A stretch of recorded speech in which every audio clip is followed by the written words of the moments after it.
Hi, everyone. This is Edie Summers, and thank you so much for being here. You might be finding this on YouTube or maybe one of my other channels. I just wanted to talk today a little bit about peace and finding peace of mind, finding clarity and hope, and all that good stuff. I know that we're all kind of facing unprecedented times, or at least it feels like that. And I just wanted to address what might help you have a sense of more peace and hope and creating that mental health and clarity, internal sense of well-being and even external well-being.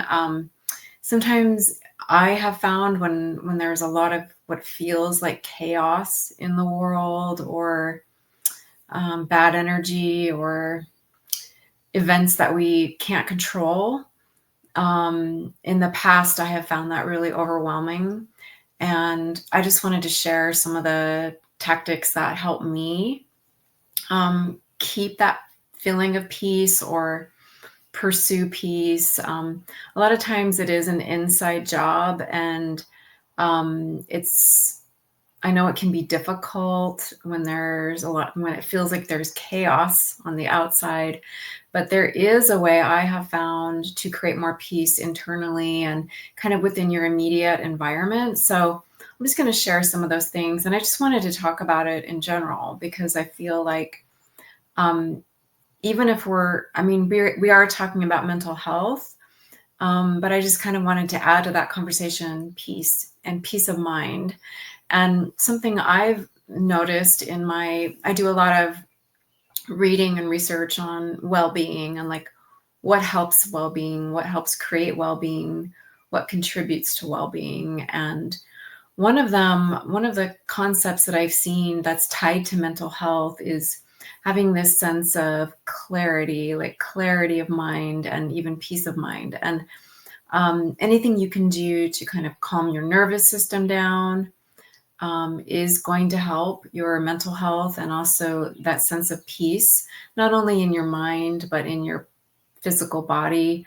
Our nervous systems are one of the first systems to develop in our body. And so they're deeply tied to everything else. And did you know this too? I used to study counseling. I was in grad school for a couple of years, and I studied counseling, so mental health for several years. And I even used a lot of the research that I studied, and I put it into my book, The Memory of Health, which you can see here on the screen.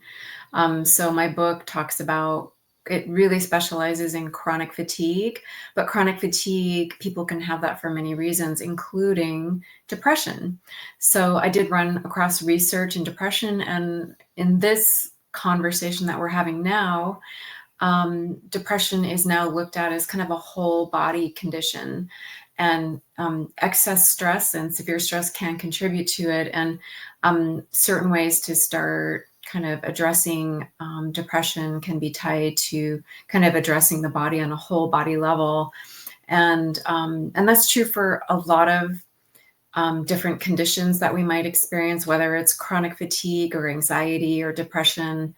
Anything that we can do where we're kind of, think of your body as a web, like a web of well-being, and you can kind of affect that web on any part of your body, including your spirit and your heart. And also even in that sense of connection, right? So imagine that that web is also connected to a greater web, which would be other people and the world and the universe. And so any point on that web, whether it's individually within yourself, or even some place where you're able to feel that sense of connection with your individual kind of ecosystem and web, where that's connected to your other people's ecosystem or web, and the world's ecosystem or web, and then the universe's ecosystem or web. Any point where you can kind of touch on that web of well-being, you can start to affect a greater sense of peace and calm and clarity and well-being in your own personal space. So some of the things that I like to do and that really help me, and this is, it might be different for you, are things that cultivate peace, that really calm my nervous system down. Let's say like practicing yoga. It could even be really mellow yoga or other mind body practices or mind body fitness.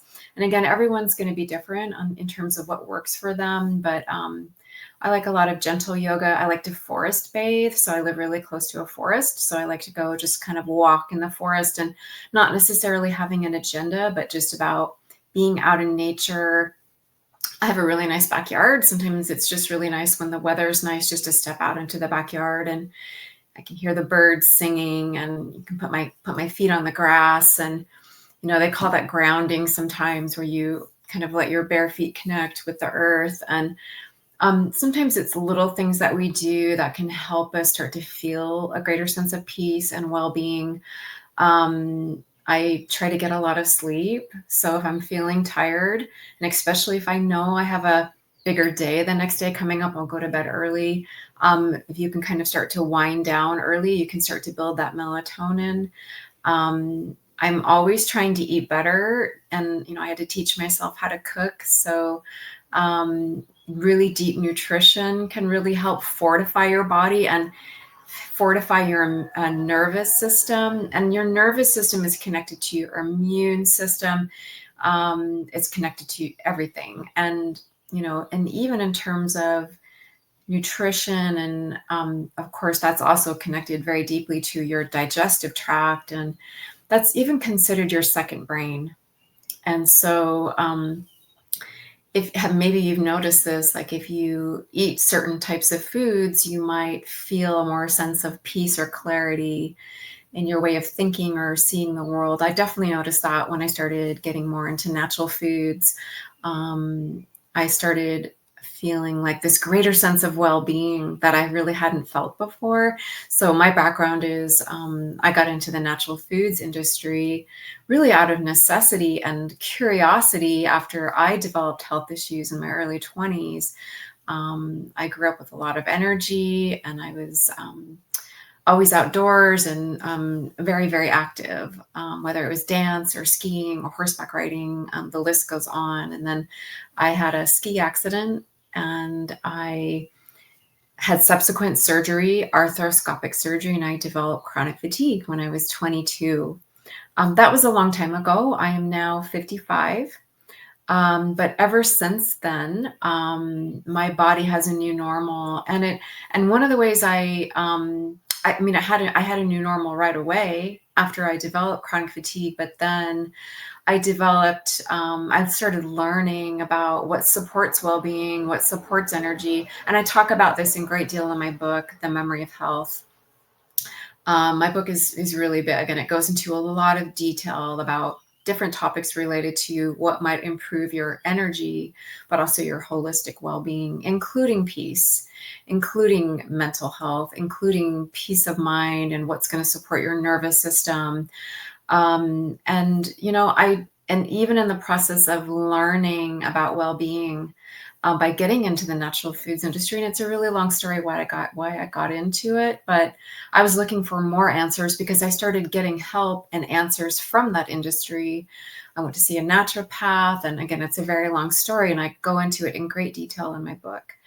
But I developed even a new normal in the sense that when I started to even feel better, I never really went back to where I was before. It was different.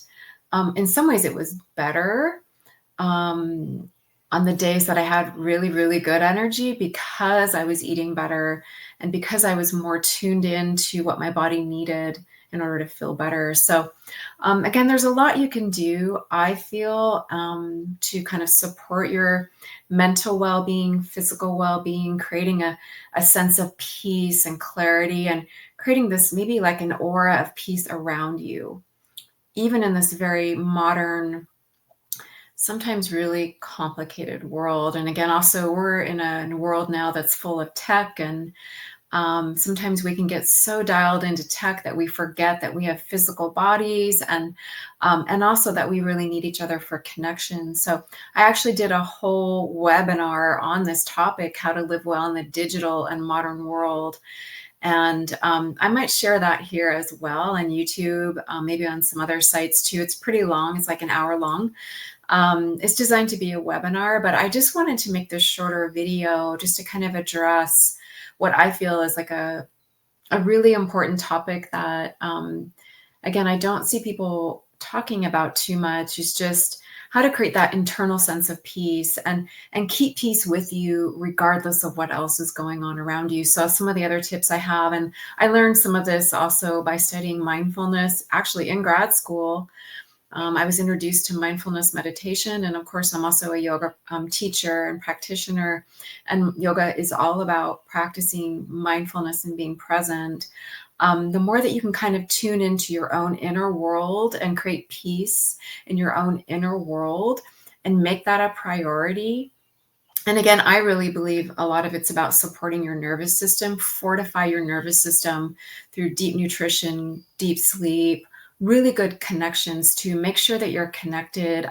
It doesn't take a lot of connections to help you feel that sense of support, but we definitely need a few really strong connections. So I encourage you to reach out to other people. And, if you have strong connections, that's great. If you don't, make what they call bids toward people. It is possible to develop those deep connections that are going to help support you and give you a more of a sense of well-being, more of a sense of peace, because you know that you're connected. And bids are, what I've learned about relationships is that I definitely don't. I mean, yes, a lot of relationships can feel dysfunctional. I totally get that. But there's a difference between imperfect relationships and like toxic relationships. There's a big difference. No relationship is going to be perfect. And I'm talking about, it could be romantic or platonic, could be friends or family or colleagues, online and offline. I have some friends I may never meet in person, but we have a really strong connection, friends or colleagues that I may never meet in person, but we've actually developed a real connection and bond online. In person is really important too, though. So, and we're also facing a loneliness epidemic today. So that's something else that I only hear people talking about just a little bit, is the fact that loneliness is on the rise.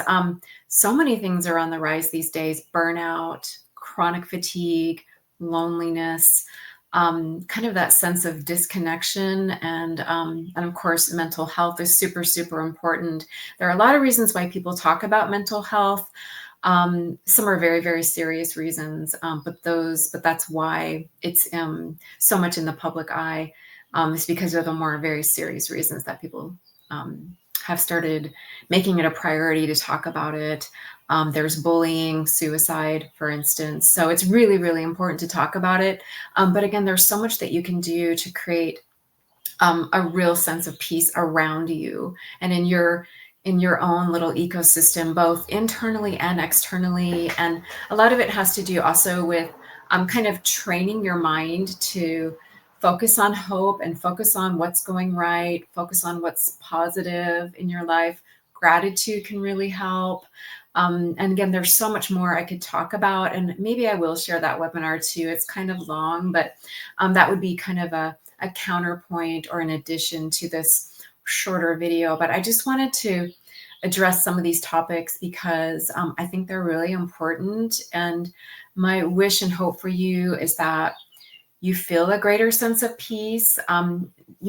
Whatever you're drawn to that gives you that sense of peace, move toward it and expand it in your world, whether it's meditation, yoga, walking in nature, taking care of yourself, practicing self-care, whatever it is for you, maybe being more creative, maybe having more offline time. So both and downtime, right? So let's get off of our tech more. Our brains weren't designed to have constant notifications. I actually talk about this in my webinar, that overstressed is the new normal, and it's not normal. we're not meant to be constantly stimulated by notifications or the bad news that's going on in the world. And there is a lot of good news too. It's not necessarily focused on as much, um, but there is a lot of good news out there too. But my hope for you is that you can start to find practices, self-care practices for you, motivational reminders, inspirational reminders, daily practices of well-being, finding more connection with yourself and others and the greater universe. Whenever we can have an experience of awe, so that could be connecting to nature, and even, I like to look up at the night sky and also look at pictures of, let's say, the galaxies, right, and the cosmos. And they just came out actually with some incredible new pictures of the universe. And I mean, the universe is pretty astounding. Anytime that you can connect with a sense of awe, that can help you connect not only to peace, I believe, and greater mental health and clarity and a sense of well-being, but it also reminds you of possibility, right? And kind of shifting more to a sense of hope, positivity, and possibility about what can go right in your world. And then everything that you can control. There's so many things in this world that we can't control. And if we focus on those, that can create a sense of anxiety. And that can really mess with our peace of mind and mental health and clarity and well-being. So focus on what you can control. This is deeply tied to hope. And it also, it is related to thinking more positively and focusing on what you're grateful for, and then kind of training your mind to cultivate this more peaceful state and coming back to that as your default state. So that is my wish for you. And feel free to reach out if you want to have any more like conversations about it in terms of coaching, or reaching out in terms of I'm hopefully coming out with an app soon, or I'm going to put all of my content and coaching all together. That's my hope. And of course, I do have a lot of videos here on YouTube and on a lot of the other social media channels. I love to create wellness content. So my goal is to help you improve your well-being, energy, peace of mind, and what's possible for you. So thanks so much for listening, and I hope you have a really great rest of your day. Bye-bye.